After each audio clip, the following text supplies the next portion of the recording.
free. DemocracyNow.org, the War and Peace Report. I'm Amy Goodman, and we are on the road in Chicago. I'll be at noon in San Francisco on Saturday, speaking at Greenfest, and Sunday 1:30 with Noam Chomsky and University of Michigan professor Juan Cole in Princeton at the Nassau Presbyterian Church. But right now we're in Chicago, and as the most expensive presidential election in U.S. history has come to an end, we turn to an issue that impacts more and more people in this country, but was rarely mentioned during the campaign: poverty. The price tag for combined spending by federal candidates, along with their parties and outside groups like super PACs, totaled more than $6 billion. This is especially striking at a time when 1 in 6 Americans is poor, with over 16 million children living in poverty. Poverty rates for blacks and Latinos are twice as high as the rates for whites. There is greater poverty among women than men, and the rate of women living in extreme poverty has reached record highs. But a study released by the media watchdog group FAIR, that's Fairness and Accuracy in Reporting, they revealed that poverty as an issue has been nearly invisible in U.S. media coverage of the 2012 presidential race. It found just 17 of the 10,489 campaign stories studied, that's 0.2%, address poverty in any substantive way. Critics have pointed out that President Obama was viewed as the anti-poverty candidate in 2008, but his re-election bid 4 years later has barely mentioned the poor, even though their numbers have gone up. Well, for more, we're joined by two guests who've worked diligently to get poverty back on the national agenda. Dr. Cornel West is with us, professor of philosophy and Christian practice at Union Theological Seminary in New York and professor emeritus at Princeton University.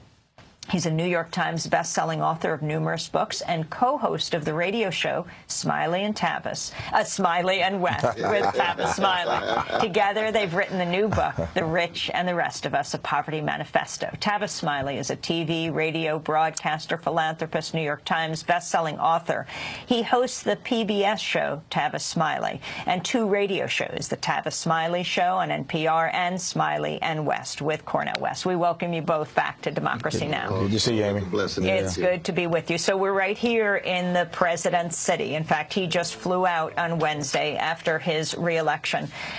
Cornel West, the figures. Who is ahead, who isn't, as your book and is titled The Rich and the Rest of Us? Well, one, I think that it's morally obscene and spiritually profane to spend $6 billion on elections. $2 billion on a presidential election and not have any serious discussion. Poverty, trade unions being pushed against the wall, dealing with stagnating and declining wages when profits are still up and the 1% are doing very well. No talk about drones dropping bombs on innocent people. So we end up with such a narrow, truncated political discourse as the major problems: ecological catastrophe, climate change, global warming. So it's very sad. I mean, I'm glad there was not a right-wing takeover, but we end up with a Republican, a Rockefeller Republican in blackface with Barack Obama, so that our struggle in regard to poverty intensifies.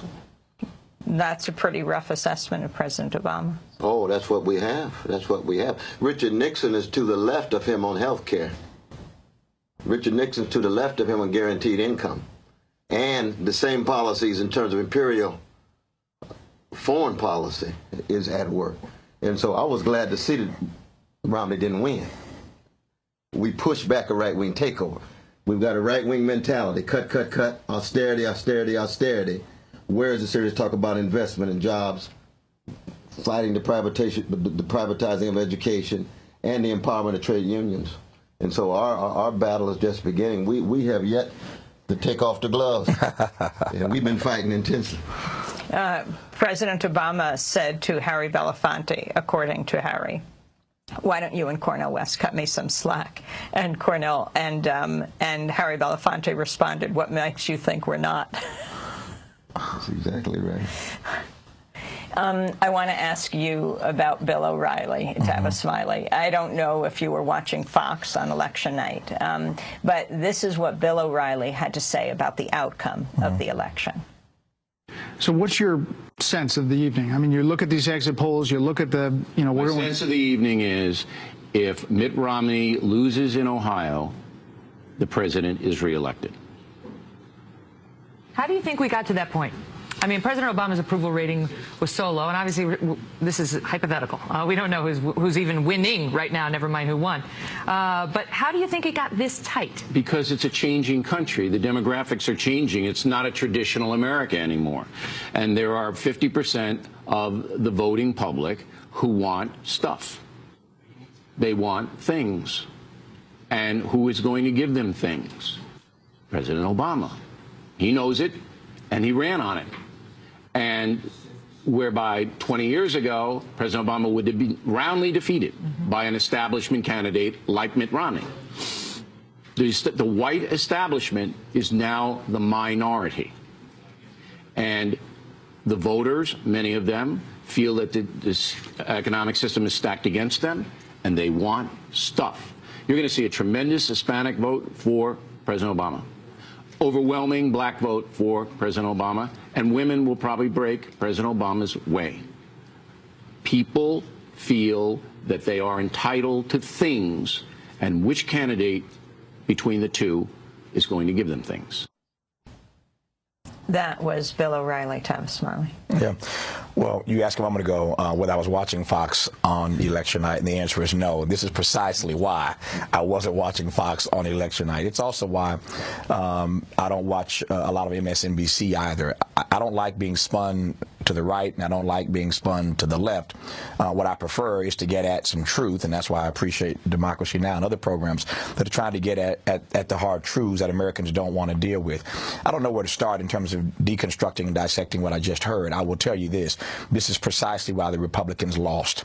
And if they think this is the narrative that's going to help them win into the future, then they need to put down the crack pipe. They're stuck on stupid if they think this strategy is a winning strategy.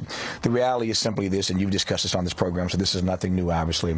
In the most multicultural, multiracial, multi-ethnic America ever, that dog just won't hunt. If they cannot figure out a way to expand their base, the GOP is going down. Now, I don't like the two-party system. I surely don't want to live in a one-party state. So I appreciate competition. I wish there were more parties, obviously. But again, if this is the narrative they think they can sell to the American people to the future and help them win elections, I don't know what they're thinking. So this is it's tragic to listen to. It's really it's an echo chamber to our right, because this really sounds like Mitt Romney on the videotape that came out about the 47%. Well, right-wing talk show host Rush Limbaugh recently claimed that President Obama and Vice President Biden want to grow the portion of the 47% who are, quote, wards of the state. This is from the October 9th edition of the Rush Limbaugh Show. Whatever number of the 47% are wards of the state, they're happy. Not all that 47% wants to be in that group. But the people in the 47% who are content to be there, Biden, Obama would love to grow it. The more people dependent on government, the better. The more people angry, resentful of the rich, the better, as far as they're concerned. Tavis Smiley. Well, again, if that's the kind of rhetoric that they're going to continue to engage in, go for it. I have no problem with Fox or Bill or Rush continuing to push that kind of agenda, because, again, it is not a winning strategy in this country to attack Hispanics, to attack African Americans, to attack women, to suggest that we're all a part of a welfare state, that we're all dependent on government. And at no point in either of those diatribes did you hear the truth, which is that the majority of Americans on welfare are white Americans. They are not black. They are not Hispanic. And so that truth just gets lost in the matrix. This was a campaign for the White House of extremes, a campaign of extremes. Too much money, as Dr. West already said, morally profane that we'd spend $6 billion. So too much money, too much time. I think, we got to get to a point of rethinking how we do presidential politics in this country, from the Electoral College to the money to the debates, but too much time spent on the campaign. It used to be that the campaigning would stop and the governing would start. Now there's no line between the two.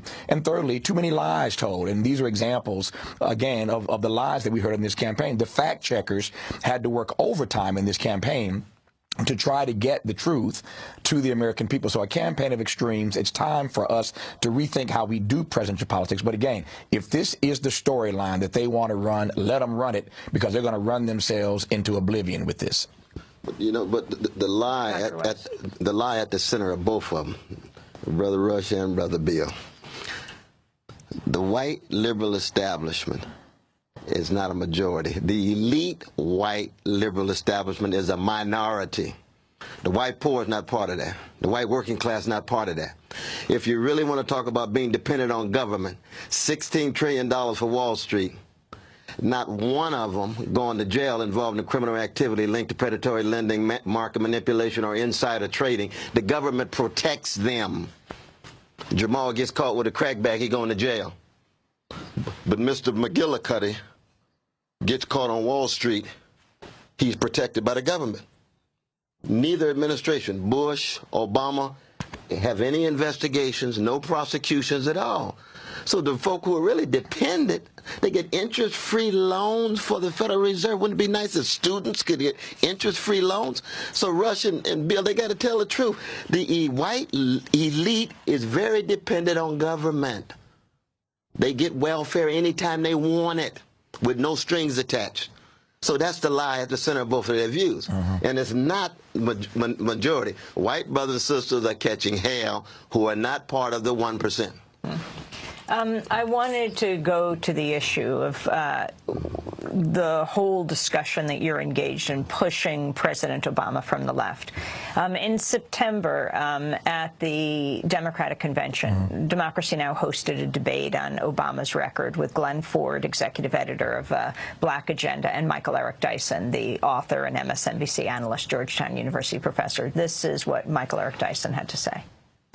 The reality is that the American left will never be able to participate not simply in the pageantry of American politics and the light and airy stuff that conventions engage in, of course, the fluff and the desiderata may be absolutely true, as Mr. Ford has indicated, but the reality is that Obama is as progressive a figure who has the chance of being elected in America. Friedrich Engels is not going to be the Secretary of Labor, and Marx will not be the Secretary of Treasury. Bottom line. But if you ain't in the game, Miami Heat is playing it's talking about sports, is playing the Oklahoma Thunder. It's not, I'd prefer it be the Los Angeles Lakers. This is the game we're talking about. And if the American left can't be involved in the actual practice of government to offer the critical and salient insights that are available, take 2000 when siding with Nader, then Al Gore, who should have been president, who would have prevented some of the stuff that we see now happening, didn't occur. The left won't take responsibility for the fact that with the extraordinary intelligence of a Glenn Ford and many other leftists notwithstanding, the reality is that he's the most progressive president, as Gary Dorian, an American leftist who teaches at Union Theological Seminary, argues, since FDR. That's author, professor, commentator Michael Eric Dyson. Tavis Smiley, your response. I've known Michael Eric Dyson for a long time, and I love him with all of my heart. It is so disappointing, though, to hear Michael, Professor Dyson, advance that kind of argument. He comes out of a black prophetic tradition that is rooted in speaking truth to power, and I might add to the powerless. But to somehow try to suggest in any way that this president has been progressive or is the best example of progressivism that we could put forth in this country, it's just inaccurate. This is precisely why Dr. West and I and others, we don't have a monopoly on the truth, and we're not the only ones. But this is why we believe that the president has to be pushed. I've said so many times across the nation that great presidents aren't born, they're made. They have to be pushed into their greatness.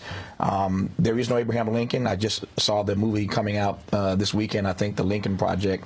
And Lincoln isn't Lincoln if Frederick Douglass isn't pushing him. FDR isn't FDR if A. Philip Randolph and Eleanor Roosevelt aren't pushing him. LBJ isn't LBJ if MLK isn't pushing him. And so what I hear in Professor Dyson's critique is that there is some excuse to be made, or that we have to settle for this as the best example of progressivism that we can find. And Doc and I just don't believe in settling. We don't believe in making excuses. We believe that if he is not pushed, he's going to be a transactional president and not a transformational president. And we believe that the time is now for action and no longer accommodation. But that doesn't happen unless you're pushed. So the excuse making and the settling for the fact that this is the best that we can do. Can you imagine where this country would be if women had settled? This is the best that we can do. If black folk in slavery and segregation had said this is the best that we can do, that's not even the spirit of America, much less the spirit of those who come out of the black prophetic traditions. That's disappointing to hear, even though I love him with all my heart. And Brother Tavis is being very kind, because he's right. I love Brother Mike Dyson too. But we're living in a society where everybody's up for sale. Everything's up for sale. And he and Brother Sharpton and Sister Melissa and others, they have sold their souls for a mess of Obama pottage. And we invite them back to the black prophetic tradition after Obama leaves. But at the moment, they want insider access, and they want to tell those kind of lies. They want to turn their back to poor and working people. Well, and it's a sad thing to see them as apologists for the Obama administration in that way, given the kind of critical background that all of them have had at some point. Michael Eric Dyson isn't saying that Obama is progressive, but he's the most progressive of the presidents that we've had. When FDR says, bring the economic ruralists on, there are my foes, I'm fighting on behalf of poor people, has Obama not just said that, but done that? Did LBJ, who declared a war on poverty, that generated the kind of legislation against American terrorism called Jim and Jane Crow for voting? And come on, Dyson. But it's not just what he said there. It's what he's been saying as a whole. Brother Glenn Ford crushed him in that debate. Listen to what the arguments are. You see what I mean? And again, we said it out of love for Dyson, because he's been our partner, and he can be our partner again. But these kind of lies we can't live with. And to be the most progressive, I want to add right quick, to be the most progressive means that you've taken some serious risk. That's right. And I just don't see the example of that. Even in the healthcare debate, the president compromised against himself. He watered down what he promised on the campaign trail before we got serious. The promise of an open debate on C-SPAN never really quite materialized. So I'm not suggesting that I'm unhappy with the fact that we got something done on healthcare, but it's nowhere near what it was supposed to be. And again, if you're going to label somebody the most progressive, you got to show me where the risk was taken. Lincoln took risk. FDR took risk. LBJ took risks. We know famously, LBJ said, I know that advancing this legislation, voting rights and civil rights, is going to lose my party, the South, for 2 decades. And he turned out to be right. But it was the right thing to do at that time. And so that's what we're saying. In the president's forward motion in the second term to establish a legacy. And I don't think that being president ought to be about a legacy. It ought to be about advancing the best for the American people. But in this conversation about his legacy, I want to see what risk he's going to take. Is he going to put himself on the line for poor people? Is he going to have an honest conversation about drones, as Doc said earlier? You know, is he going to ever say the phrase prison industrial complex? Reagan wouldn't say AIDS. Bush wouldn't say climate change. Will Obama say prison industrial complex? I mean, I want to know where the risk is that equates to being the most progressive president ever. I don't get that. Is it progressive to sign the National Defense Authorization Act, in which you can actually detain American citizens with no due process, no judicial process, to assassinate American citizens based on executive power? That is authoritarian. That's autocratic. It's crypto-fascist. We have to call it for what it is. Drones are war crimes. We have to call it for what it is. That's the tradition that produced us. That's what Frederick Douglass is about. That's what Ida B. Wells is about. That's what Abraham Joshua Heschel at his best was. That's what Dorothy Day was. That's our tradition. Now, if one doesn't want to be part of that tradition, be inside the White House, then stay in the White House and have a good time and break dance. But don't lie. Don't try to tell us that lies are the truth. We're going to come back to this conversation in a minute. Our guests are Tavis Smiley and Dr. Cornel West.